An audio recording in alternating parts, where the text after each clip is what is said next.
Isosceles triangle ABC has equal sides AB and BC. In 2 copies, segments are drawn parallel to the base AC so that the shaded parts have the same area. In the left triangle, the unshaded top triangle has height 11. In the right triangle, the unshaded bottom band has height 5. What is the height h of triangle ABC?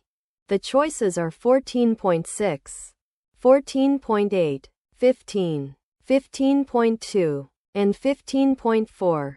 You can pause here and solve the problem before seeing the solution.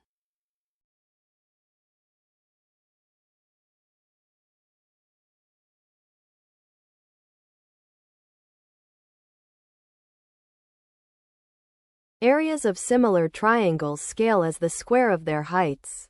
Let the whole triangle have area T. On the left, the unshaded top triangle has height 11.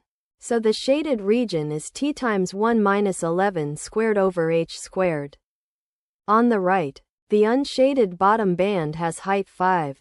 So the shaded region is the top triangle of height h minus 5. With area T times h minus 5 squared over h squared. Setting the 2 shaded areas equal and multiplying by h squared gives h squared minus 100. 21 equals h minus 5 squared. Expanding. Minus 121 equals minus 10h plus 25. So 10h equals 146 and h is 14.6. So the height of the triangle is 14.6. That is answer choice A.